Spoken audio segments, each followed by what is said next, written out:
So, guys, we have up next to the mic a very charismatic individual who was entertaining us just before we went on air. Let me welcome to the mic the wonderful Ade. Ade, thank you very much for joining us. Oh, thank you for having me.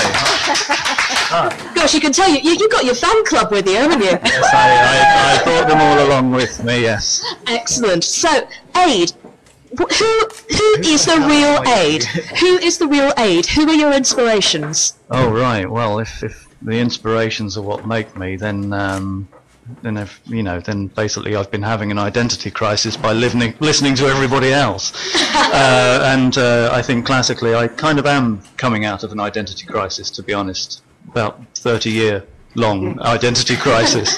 And writing has been like a kind of like step-ladder framework, and kind of like the discovery of the meaning of words they became sort of archetypes for me to climb up. Like I discovered, like I classified myself as somebody who was scared of women, and then I classified myself as somebody who was scared of men, and then I kind of went, oh, hold on, that means I'm scared of people. And then just sort of like just little things like that. So it was an awakening for you, really.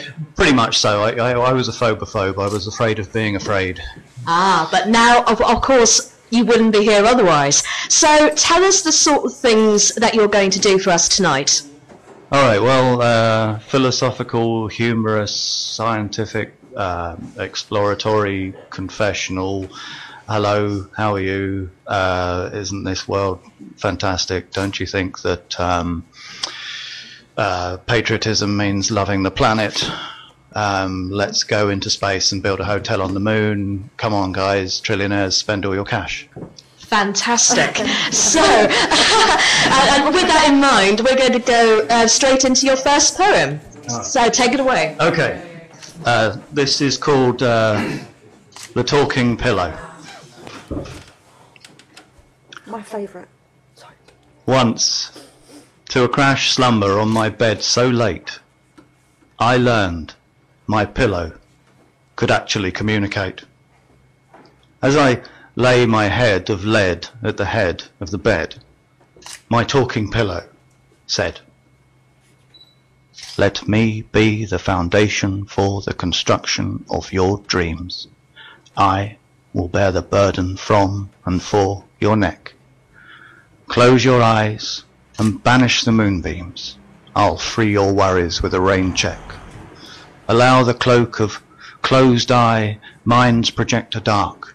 Enforce neuron pathways for inner quests on which you'll embark. Here is your chance for the mighty mind molecules to do their sleep dance. For every trial you face, every care, I am placed, just in case, here to be there. So, come rest, you weary traveller, you hunter-gatherer of confusions. Bring your illusions, rest, for you know it's best to accept the night of deep." I said, "Will you shut up, pillow? I'm trying to bloody sleep."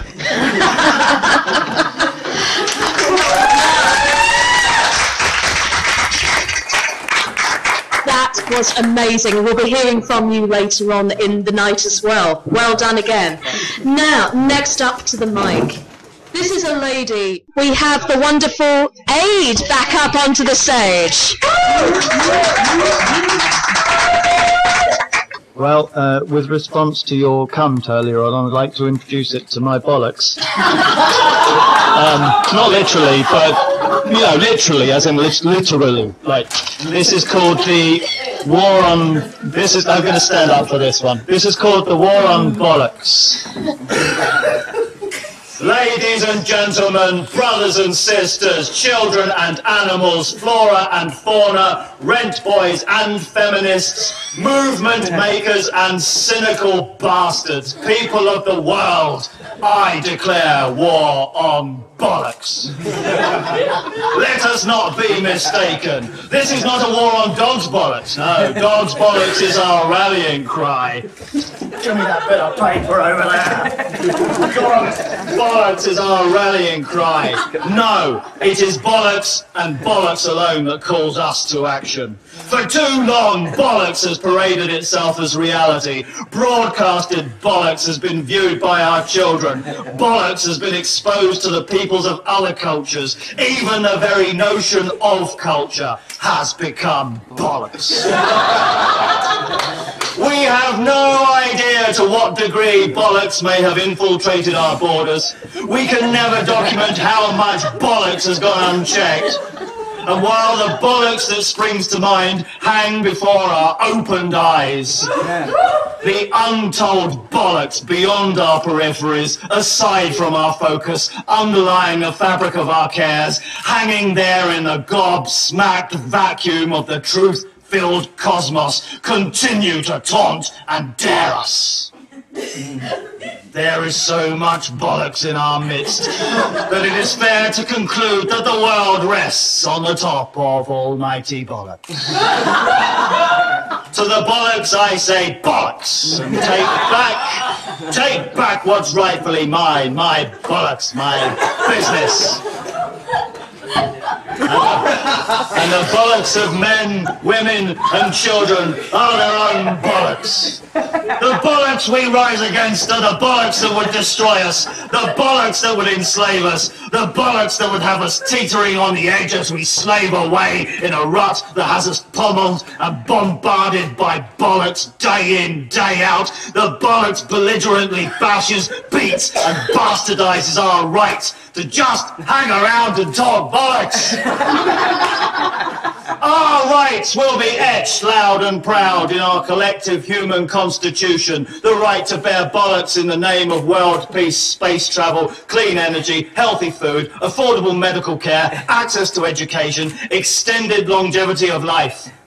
The ability to travel the globe with a smile on our faces and to smile without fear in the face of a new endeavour, an endeavour into the future that is free from this bollocks. Brothers, sisters, hermaphrodites, hear my plea. Bollocks to bollocks, it is dog's bollocks time.